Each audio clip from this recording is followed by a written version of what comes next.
This is an ABC News special report. Now reporting, George Stephanopoulos. Good afternoon. We're coming on the air right now because President Obama has just met with President-elect Donald Trump in the Oval Office. We saw Donald Trump fly down from New York earlier today.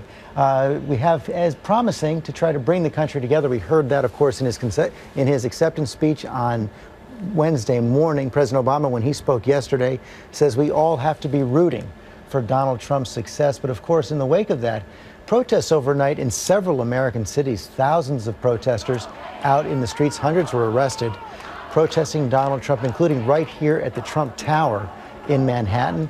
The president and President-elect Trump met for about an hour in the Oval Office. Poole was brought in at the end. And Melania Trump, in her first visit to the White House, expected to have tea with the First Lady, also accompanied by their son-in-law, by Donald Trump's son-in-law, Jared Kushner, who's played a key role in this campaign, a key advisor to the president. Let's listen into what we heard. Okay. Well, I just had the opportunity to have an excellent conversation with President-elect Trump. It was wide-ranging.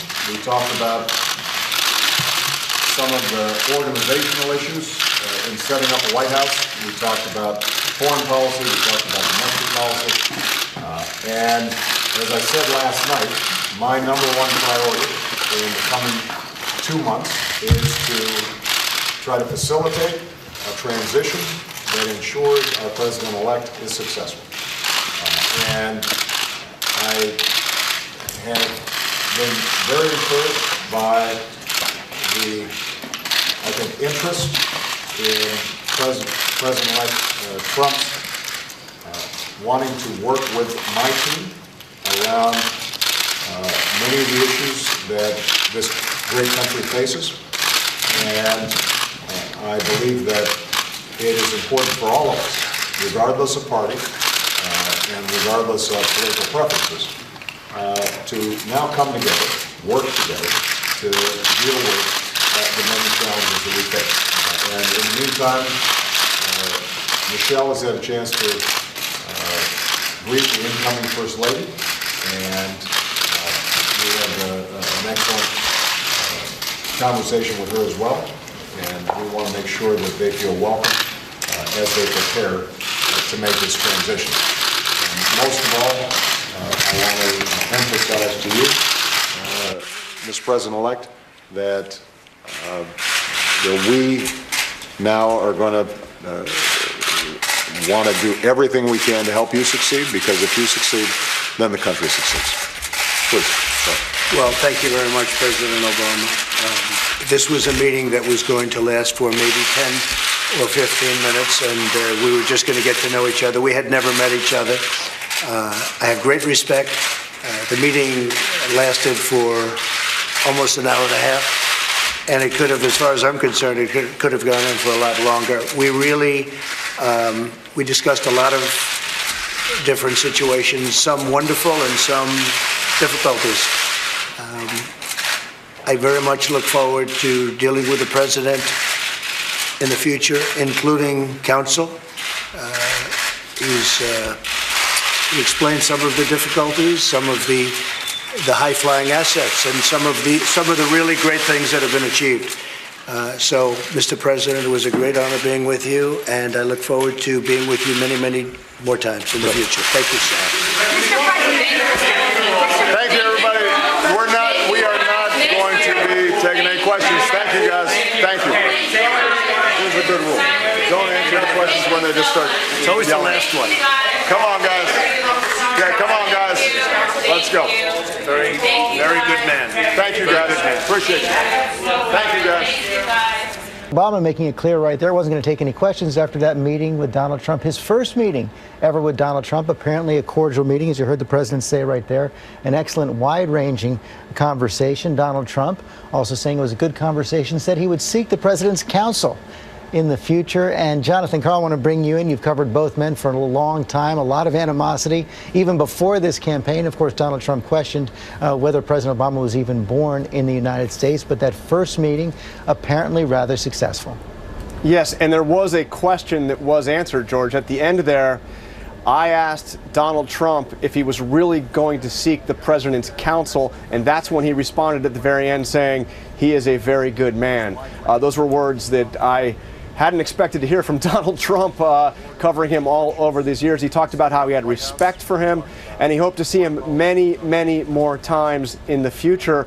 He even made a reference, George, you heard there, to some of the excellent things that have been accomplished. So this was apparently a quite cordial meeting. As Trump mentioned, it lasted for an hour and a half. And I can tell you that while I was waiting to go inside the Oval Office, they had the pool waiting right next to the colonnade.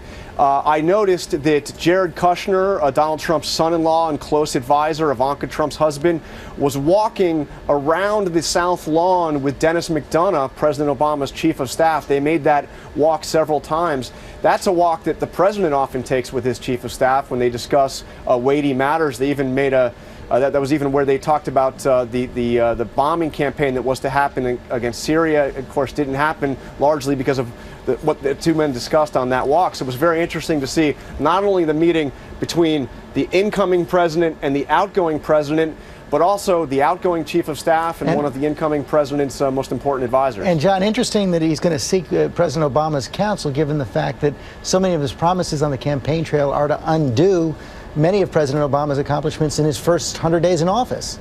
Well, and also given the unbridled animosity that we have seen between the two men. As you mentioned, Donald Trump questioned whether or not the president was even a citizen of the United States and therefore eligible to be president of the United States. And President Obama made no bones about the fact that he believed that Donald Trump was temperamentally unfit to be commander-in-chief. Now we see the two of them, quite cordial words from each man. The president saying he is bound and determined to try to help Donald Trump be a successful president, a successful transition, because he thinks that will mean success for the country as a whole. And this extraordinary statement from Donald Trump that he will be seeking counsel from a man he once said was not a legitimate president. Cokie Roberts, cordial words, one of the rituals of democracy.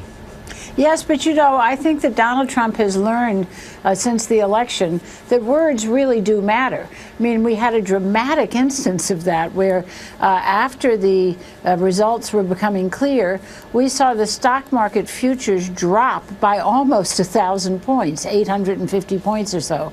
And then Donald Trump made that very conciliatory acceptance speech and stocks started to go up. And then the Hillary Clinton and the president made their very conciliatory speeches yesterday, and the market soared.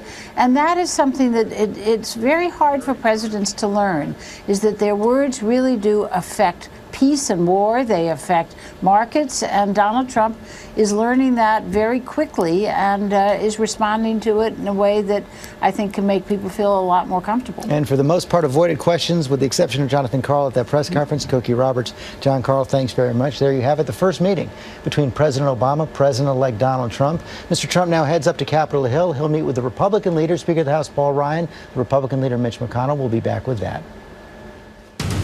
This has been a special report from ABC News.